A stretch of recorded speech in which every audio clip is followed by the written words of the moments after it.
Hey, hey. Y'all know how we do. Welcome to the She Pub Network where we talk books, authors, and publishers. I am Shanita Finesse, CEO and founder of She Publishing LLC. And tonight, as we do every Tuesday night at 7:30 p.m. Central Time, we introduce and interview an author from our literary family. And tonight we have a special guest for you. We're going to tell you a little bit more about that special guest in a second.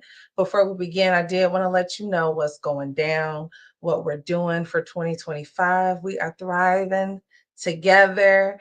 And one of the things that we have going on this year is the 2025 She Conference and Networking Convention. It is our 5-year anniversary where we will be celebrating books, authors, and publishers. It is actually a 3-day weekend on September 19th. It will be our meet and greet. We have a lot of different things going on. Saturday, September 20th at Lakes at Lacey. It's in the Chicagoland area. That's when we will have our awards and our gala.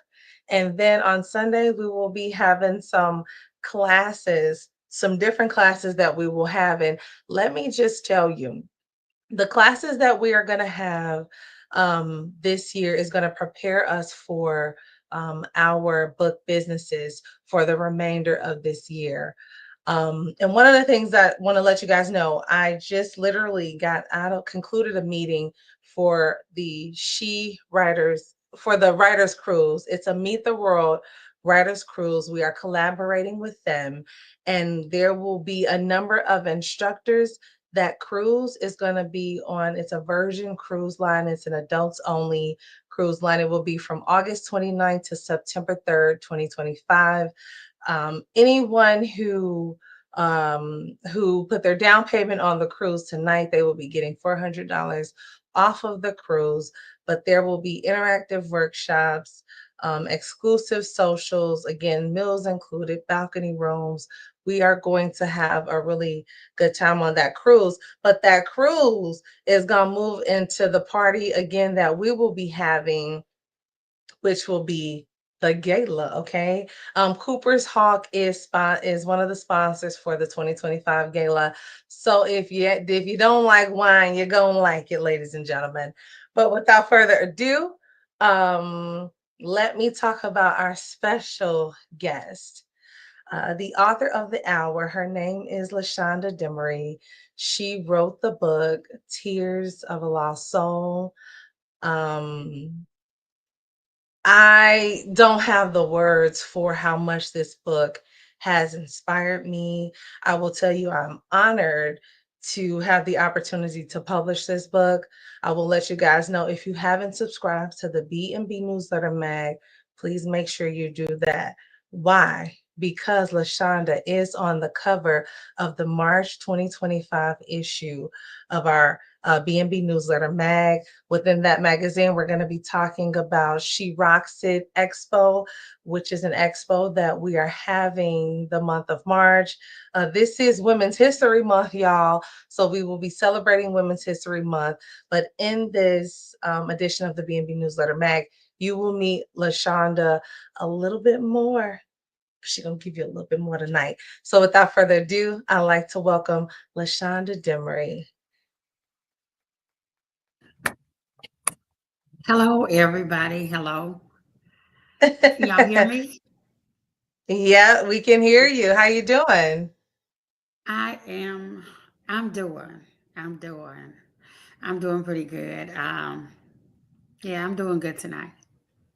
Yeah, look, you are here, and that's all that matters, right? Right. You are here, you're going to be sharing your story. And I am always inspired by your story. I'm inspired that you keep going and you keep moving forward, because as we all know, life, okay, life be life, and is what they say. Okay. And I'm gonna tell you, I came in 2025 with a situation that was unimaginable to me. So we are still going through things right now. So we totally understand, Chanda. Yeah. So we're gonna get started. We're gonna jump right into these questions. And so one of the first questions that I have for you is, can you tell the audience a little bit about yourself? Well, so I'm 52 years old. I can tell y'all that much. I know your So, age. You're telling your age? yes, I am. I'm telling my age. And that says a lot all by itself. So, at this point in my life, I am realizing a lot of things, right? Um, I'm realizing that I don't have a lot of time to do nothing, right? So I spend a lot of my time working, thriving, making my visions come to life. And a little bit about me: I am a counselor. Other than an author, I am a counselor. I'm a substance abuse counselor, so I spend a lot of my time counseling, and I do a couple of other things. And I am an author. I'm still learning how to be an author, how to walk into my author's role, how to take my story and reinvent other people. And so that's a little bit about me. A couple other things: I am a business owner of a male residence home, and I do have a business partner. And so we run a residential home together for males. And so I do that as well. I am a minister, and I have a prayer call that I've had since 2021 of August. So God has blessed me to be a minister on the call since then, and so I do that as well. I'm a mother. I'm a grandmother. I have 9 grandchildren, and so that's a blessing. So I am single. I've never been married, and that's a blessing as well for me to still be walking in my truth long as I have been. And I don't know. I love I love my puppy and I love my cat. I have a puppy and a cat. My puppy name is Dakota, and my cat name is Kirby. And I live in Houston, Texas. That's the other thing. I do live in Houston, Texas. I moved out here in 2017 to start my life over. And so that's what I did, just me and God. So that's pretty much what I do. I work a lot. I do work a lot, and I do encourage others a lot. I do believe in God. Jesus Christ is my Lord and Savior, Amen. and I am a witness for Christ.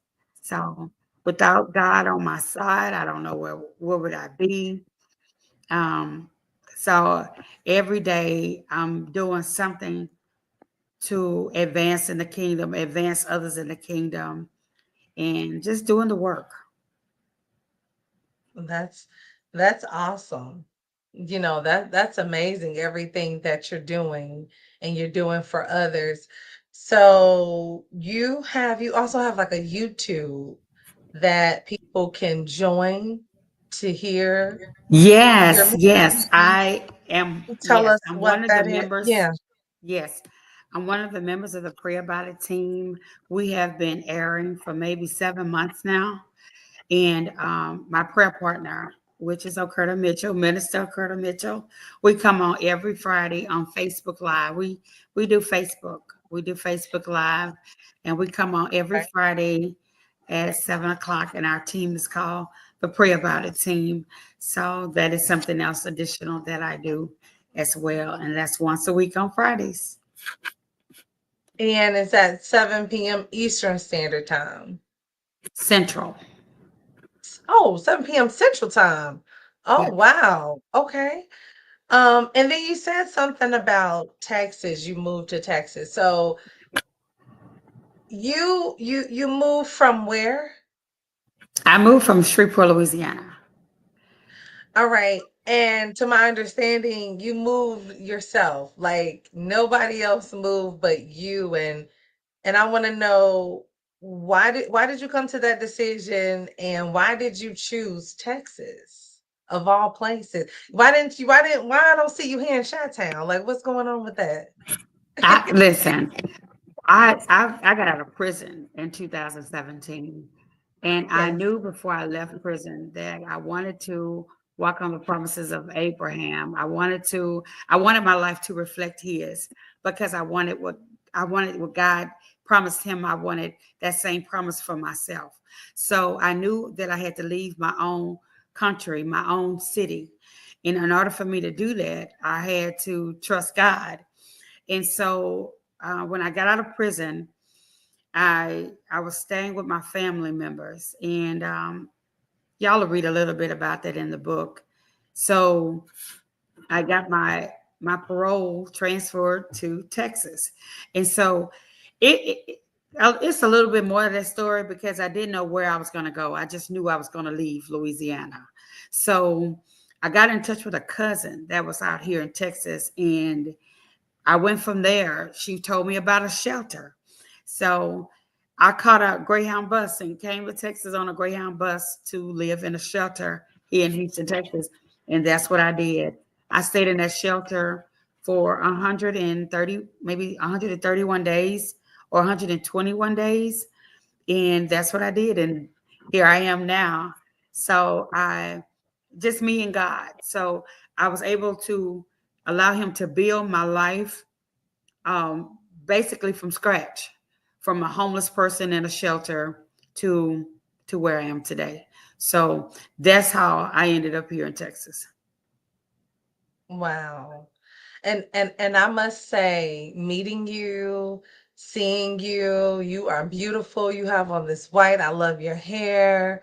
You are very articulate, and I would have never known that you were homeless and that you were in prison. And I'm sure when you said that, you surprised a lot of us because nobody knew that was coming. Okay, right, you guys? You didn't know that was coming. And by the way, post your name, where you from, and drop a question for Lashonder. But I know that probably caught you all off guard. And so I'm gonna get into how your journey led you into writing the book Tears of a Lost Soul. What made that? How did that come to fruition? Well, I wanted to write my story. I think what really pushed me to write my story is when I lost my boys. I think when I lost them again, that's what really motivated me to actually move forward with writing my book. Because I often thought about writing a book. I often was told you should write a book, but I think I started to take it seriously at that time, and I began writing. And so I wanted to, it was just something inside of me that wanted to express how I feel I got over, like how I feel that everything that was coming at me, somehow I got the stamina, and I gained the ability to fight back, to thrive, to strive, to become, to manage, to persevere. So once I got it and I got a hold of it, I wanted to share that with other families, and I wanted to share my story with other mothers, with other fathers, with people who have been through so much. And I wanted to encourage them, to build them, to give them a voice to share theirs. And so I just got serious about it. A very, something bad happened in our family, and I just started. It's just like something rose up in me that I wanted to share my story, and so that's what I decided to do. So that's what I did. Wow. So from the point when you came to Texas, lived in a shelter, how many years after that did you start writing this story? I started writing my book in 2021. I Okay. started, actually, I wrote my book in 2021. It took me about 90 days once I discovered how to write it, because I tried some other things first. I tried recording it, I tried ghostwriting, and one day the Lord was like, "You got it all wrong. You're going to have to write your own story." But that was after I tried a couple of other ways to do it. And so it took me about 90 days to write my book. I got up every morning and I wrote, every morning and I wrote, every morning and I wrote. And by the end of that 90 days, I was through with it. Yeah. Wow. And for those of you who are not necessarily sure what ghostwriting is, I mean, because you dropping some gems, even though you don't think you dropping these gems. You dropping them little pieces, okay? Because they gonna want to grab that book. You know what you're doing, okay? No, but so yeah, so ghostwriting, you guys. Ghostwriting is when someone else writes the book for you. It like you still play a part in it. You know, you still have to give the information. You still got to talk to the person who's writing the book, and that is okay. It is nothing wrong at all with ghostwriting. There is nothing wrong at all with ghostwriting. So I just want to let you guys know who don't know that, because when we begin to flesh out Lashonda's story in this interview tonight, you may be inspired to write your own book, and that may be a route that you may want to go, someone to do that. But it was put on Lashonda's heart to write it herself, and that's absolutely beautiful as well, because you have editing and all that other good stuff. But okay, so you wrote this book in 90 days. You were committed to writing this book, and with everything that you've been through, and the audience doesn't know yet what all that entails, but with all that you've been through, how were you able to write this story? How were you able to get up? You had to relive maybe everything that you had went through. Was that hard? Was that a struggle for you? Well, for me, and I'm just going to be honest with you, God gave me the grace to do that. I committed myself to Him. He committed Himself to me. And I would get up every morning around 4 o'clock and I would write. And so it was steady, it was steady, and it was steady. And He was steady giving it to me. And I was steady writing. And that's how that happened for me. It was God, it was all God. I couldn't have never did that on my own. So I do know it was by the grace of God that I was able to write that book the way that I did. And then I was able to go over it and edit it as I went.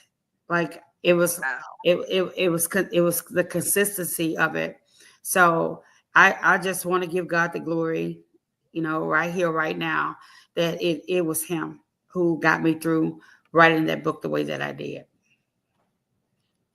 Wow. Now, so Lashonda's book, I absolutely love, and it's a different twist to it, the way that the book is set up, because it's not just the story, it's testimonials of people in your family who kind of tell their vantage point of your life and of their life with you, and then your story begins. I thought that was so profound. What made you do that, and how were they okay with sharing their vantage point of the story? Yeah, that was not the plan for my book. I didn't, when I wrote my Mhm. book, my daughter was not in my life. I had no idea she would be in my book. In fact, my grandchildren, they they were in my life, but we wasn't spending. I would periodically go to Shreveport, Louisiana, and then I would, spend time with them, and maybe they would come out here. But then one of my granddaughters, she came to live with me, and so we got into a conversation one day, and somehow she said she wanted to write something and put it in the book, and I was like, okay. And then her cousin said, Granny, I want to write something too. So I was like, okay. And then my daughter was the last one. We had came back into each other's lives, and I was just talking to her about it. I was like, Talia and Aaliyah is going to write something in the book. And then I was like, what do you think about writing something too? And she was like, yeah, I want to. I want to do that. And so their stories were added much later after the book was written. We were actually, the lady that I was working with at the time, we were actually putting this together, and then they stories came to put in the stories.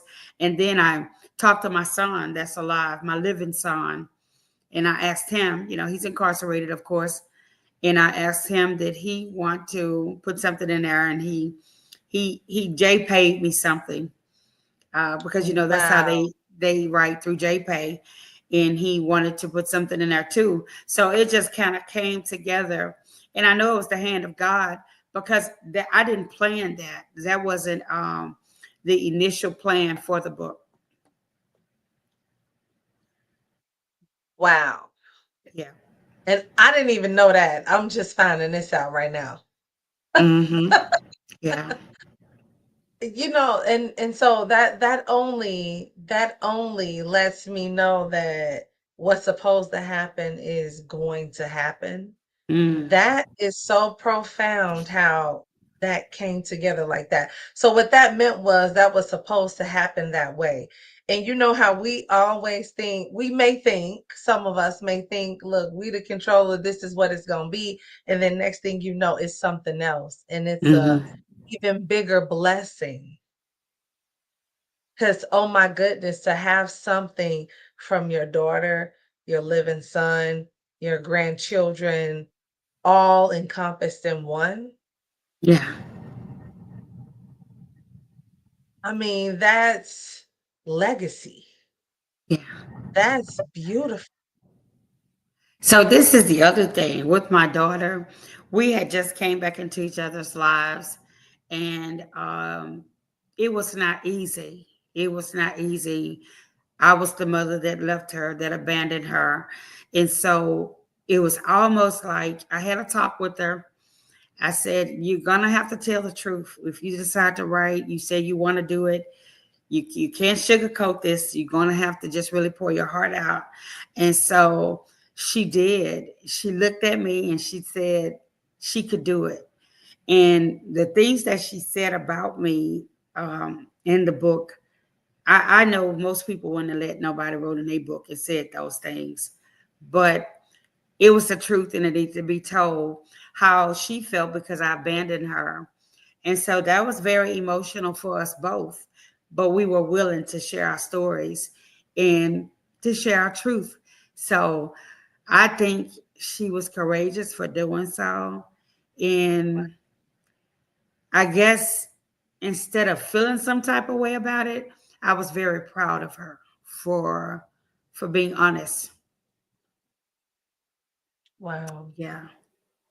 Wow. So, and you writing the book, and maybe even for them, maybe if you've had these conversations, was this a form of healing for you guys? Did this bring you Yes. guys closer together? Yes. And Yes, it was so, definitely healing for my granddaughters, because one lost their father to death, which is murder, and the other one lost her father to life in prison. And so these were just 12-year olds. One was, I think, 12, the other one was 11 years old. And when they wrote it, and I guess because I'm a counselor, was able to help them process what they were writing, talk to them about what they wrote. And, we did a couple of commercials, and we are not doing as much as we were doing, because of course the book is being republished, and it kind of put everything on pause because I'm trying to move with caution so I won't move ahead of myself. And so we do look forward to doing more with the book. And healing, you said the magic word, because it did cause everybody to heal, to heal, and to get it out and to share it. Yes. Yeah. I actually think that, and I know you said several people have been asking you about some kind of a program or some kind of curriculum that could come from this story. And I would totally agree as well, because there's so many families who have experienced things, that maybe they are still holding in. So you guys, like when you go on different interviews or TV news, wherever, because we know this story is going to be big and it's going to be huge and you're going to help so many people. But like I could see people, doing what you're sharing, and finding the value in families, maybe even coming together, creating something like this, whether it's published or not, or you being a counselor, being able to help families through some things. Do you foresee doing something like that? Yes. You being Yes, a I do. minister and everything. Yeah. Hmm. Yeah. I Wow. mean, So I have do. I do see it. I do see it. I do see it because it's different when you're trying to reach a person and really don't know what they're feeling or what they're going through. It hits a little different when you actually know those river of emotions. For people who have had mental breakdowns, for people who have, psychotic breakdowns, I can reach yeah, them. For people who are in their addiction, I can reach them. For people who have lost their mother, who lost their father, I can reach them. My father is alive, and we don't even have, that father-daughter relationship. I lost him. It was like I never was around him. But I understand people who are fatherless, you know, even with the fathers that are alive or they know who the father is, we still long to have a relationship with our biological parents. Even now, it doesn't matter how old you are.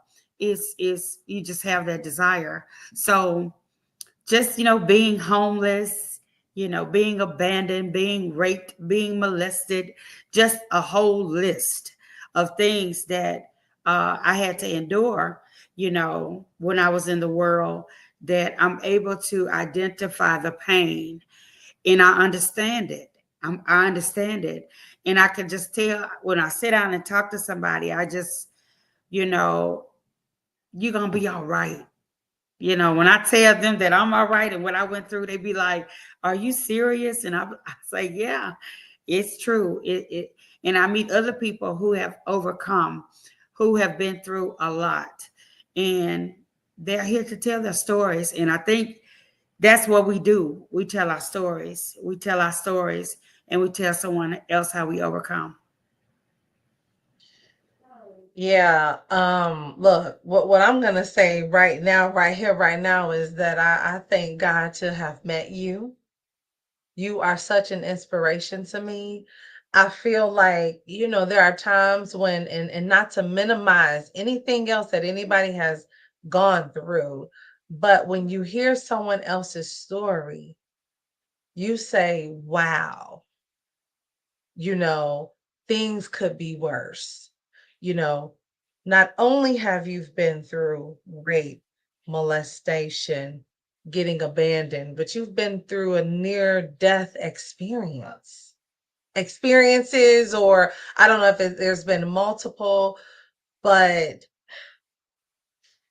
this this near death experience that you've been through, did that have anything to do with um the rape or the abandonment, or how do you think that experience came to to fruition? How did that happen? So there was more than one. I've been beaten, and left for dead. Um, and I, I, I don't even know how got through that. I've OD'd, I've had brain seizures where my brain didn't get oxygen because I smoked so much crack cocaine. Um, and I did it several times. I did it several times. One time I came to, I was soaking wet in a bathtub, and I was 16 when that happened. And my mom and them thought I was dead. And when I came to, everybody was just crying and screaming and stuff like that. And so another time I got in the truck with some guys, and I don't even remember what happened. And when I did come to, I was I was naked. I was butt naked in a truck, and they commenced to beating me. So that was a near death experience. So throughout my course, my history of my addiction, there were several times that I did not supposed to make it. And so you know, it's like I don't didn't even remember what happened in those instances.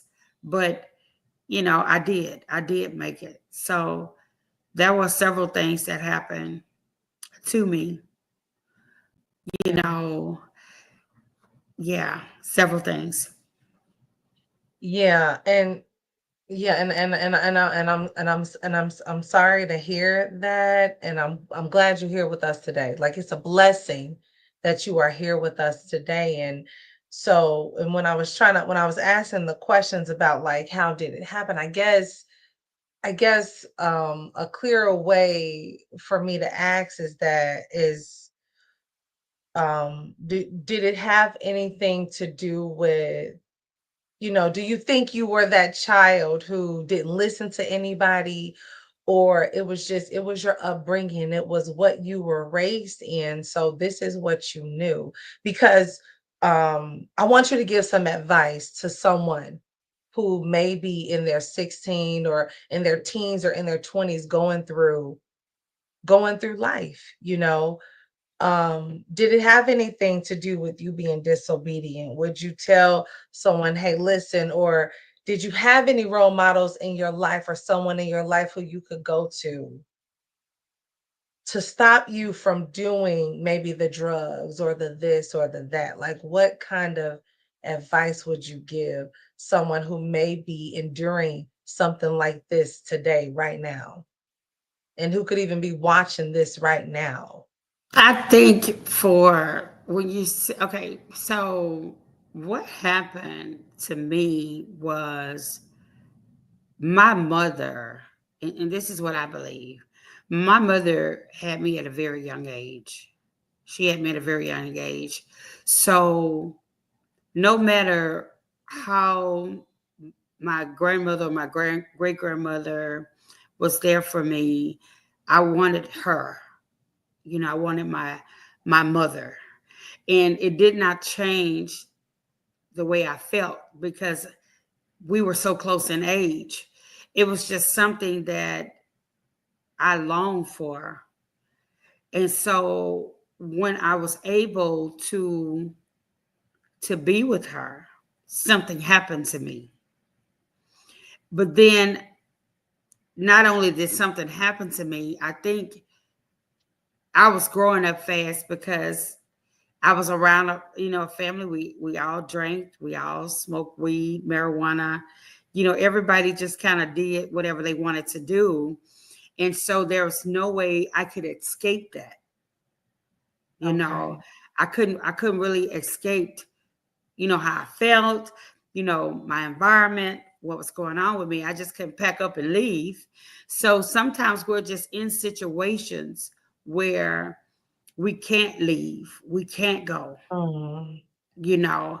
But I think when then for us mentors and people that were around me, I I just it's nothing they would say that register with me, or nothing they will say that will get my attention. I had nobody to just get my attention. And I think for a lot of times we are going through things and people don't know that we're going through them Yeah. because we make it look like we're okay and we're not. Oh So my if gosh. if if if I was to say something to someone, I would say tell somebody what you're going through. Tell somebody what you're going through so they can do something about it. you know and so we keep these family secrets. We don't want to tell things, and your life can be falling apart, but you don't want nobody to know about it because of shame, because of guilt, because of embarrassment. And so you can be going down a dark path and you keep it a secret.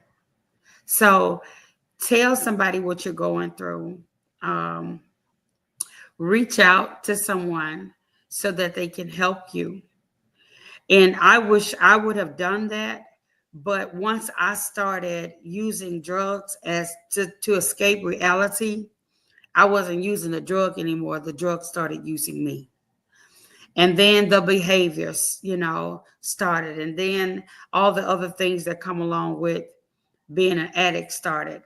The prostitution, the night walks, and just all type of stuff. So if you are in a situation, tell somebody about it. Tell a teacher. And I know sometimes people be like, don't tell a teacher, don't tell a counselor, don't tell a doctor. Just keep whatever going on in your family, keep it to yourself. And I get that because I understood it at the time it was going on. But I don't believe it would have went as far as it did if I had told somebody. Wow. Yeah. So, and I can appreciate that advice, like to tell someone, because like you said, there's things even as adults that sometimes we're going through and we're not saying anything and we're just going through it alone. And maybe if we did say something to someone, it could be of help or some kind of a help. But you've turned your trauma into a compassion to help others.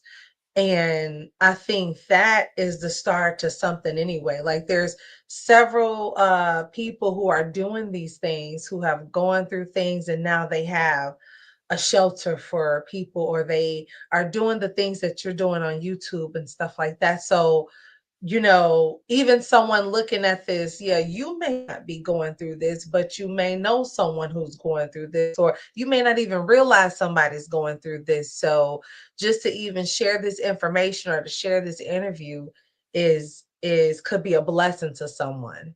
So you've turned your life around, and you've done all these things, that these amazing things that you're doing.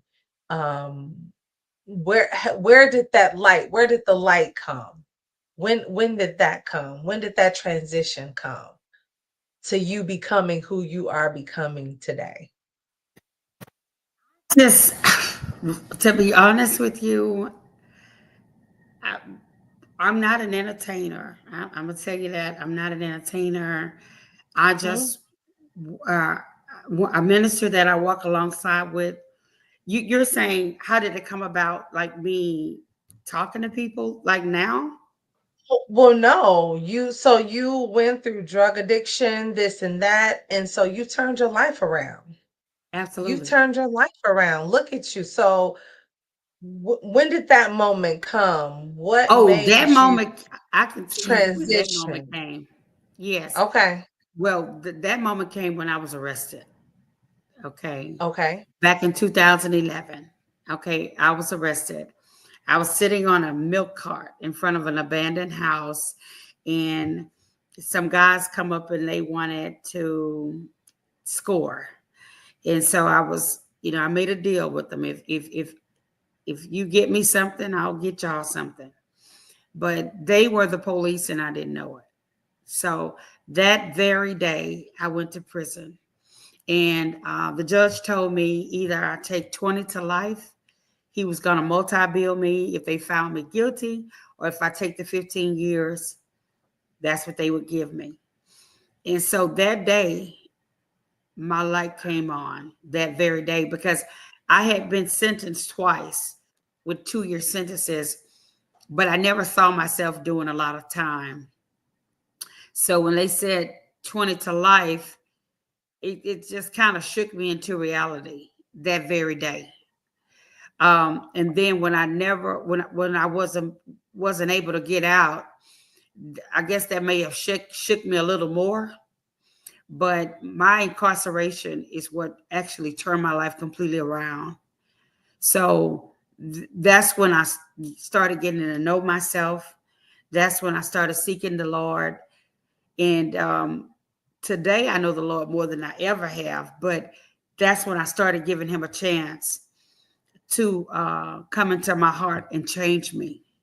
So that is when my light came on, the day that I was arrested. And I guess when they took me, I took it for granted. I didn't think I was going to stay in jail, because I didn't have any drugs or money. I was just like, they going to let me go. But Yeah.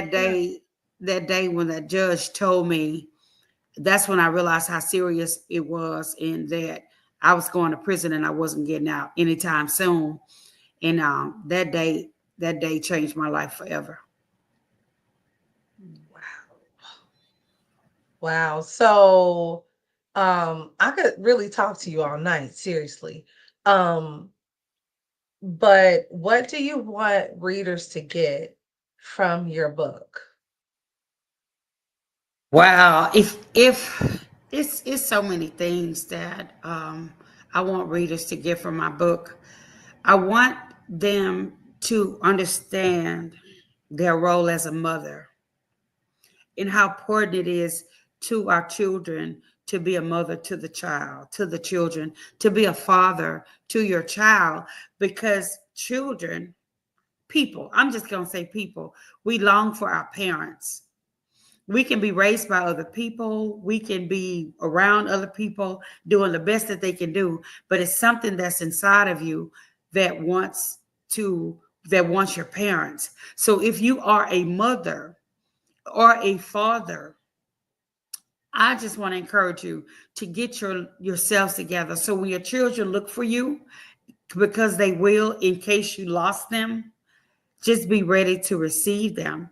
And if you're struggling with keeping your children, or you're struggling with you're having issues with your children, somebody's got to take the low road and try to just soften your heart and humble yourself and get along with your children. And that's for mothers and fathers. But then if you've been abused, if you've been raped, if you've been abandoned by your parents or by someone who raised you, you probably just don't feel like you're worth it. You just may feel all alone, but we got to find a way to build ourselves and love ourselves, and for siblings that don't get along, it's not worth you taking your sibling's life, because you're going to have to live with that as well. At the time, it may seem like the best thing to do, but it's not. It's not. It's consequences behind your actions. It haunts you. It follows you. My son, he talks about his brother all the time. He's trying to figure out how something could have went different, something could have happened different. But when drugs get involved, it alters your mind. It alters your ego.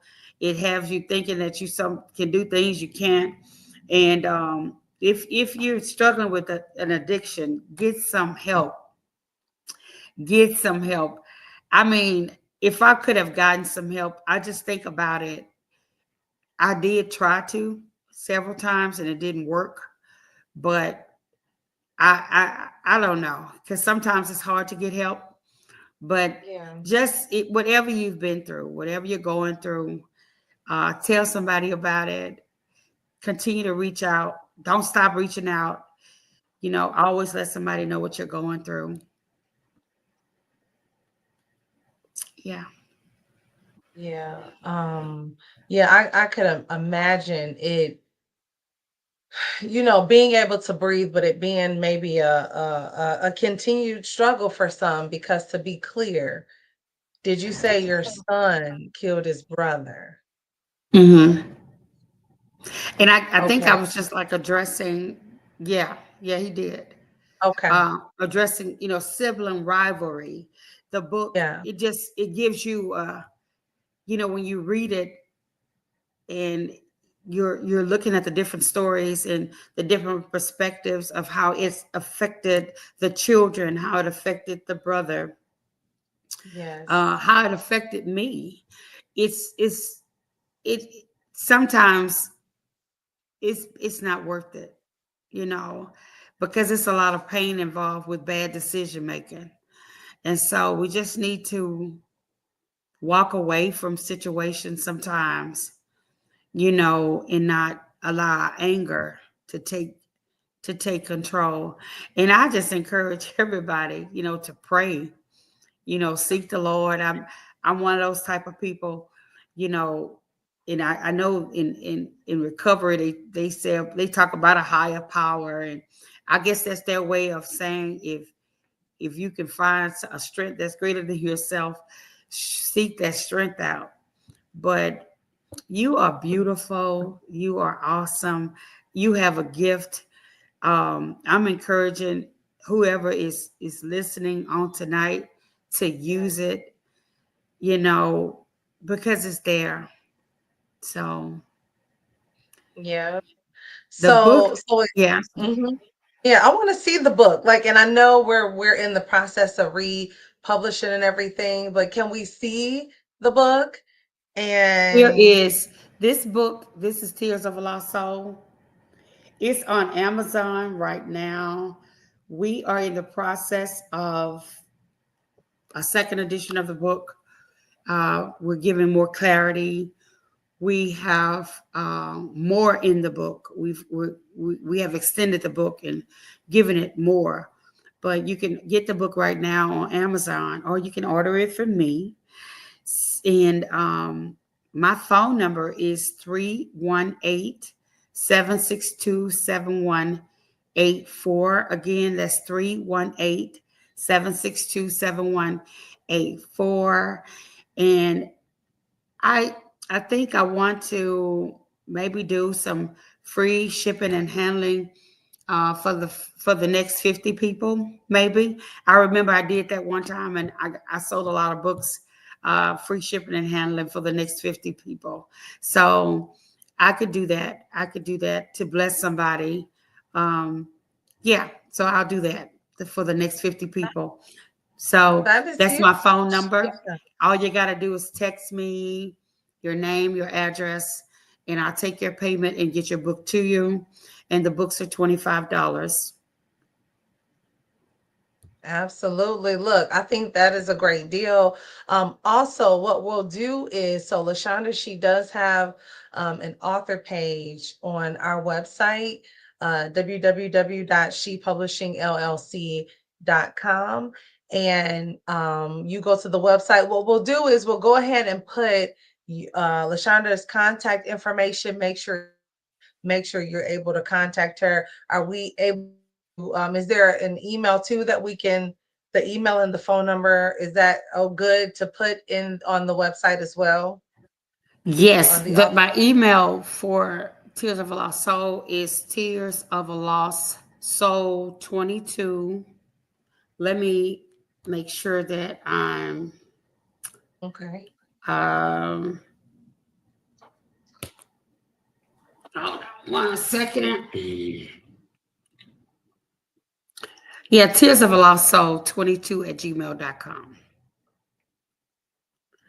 All right. So we'll make sure to have that information on the author page so that you guys could directly contact Lashonda. We're also gonna, I think I also want to try to link your Facebook page. If I'm unable to link the Facebook page, we'll just make sure to put it on there as well, so Mm-hmm. that people can go and listen to you and listen to your ministry and all, and people may have even other questions and things like that, and you can be on the lookout for her her curriculum. It could possibly be coming out soon, maybe in a later part of this year. So I'm excited about that. I'm sure our audience is excited about that. Again, if you have a question for Lashonda, because we have been talking today, we'll make sure to get those questions for her, and we'll make sure to answer those questions for you in the live chat later on. So we thank you, Lashonda. Do you have any final words I for want the? to. Yeah, I'll send you the email. Did you get that email? Did you write it down? yeah, I have tears of a lost soul 22 at gmail.com. It's tears of souls 22 at gmail.com. Oh, Tears okay. of souls. Tears of Tears soul of souls 22 at gmail.com. 22 at gmail.com. Mm-hmm. All right. And yeah, I may have to text you so I can make sure I wrote that right. All right. But all righty, well, thank you so much. It has said it's been a pleasure. We met in Houston, Texas.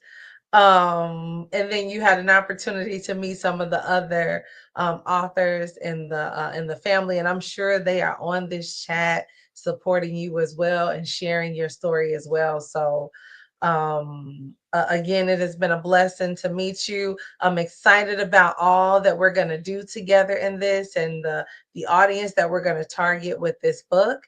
And Mm-hmm. um with that said, we will see you guys next Tuesday at 7:30 p.m. Central Standard Time. All right. Take care. Thank you for having me on tonight. All righty. See y'all later.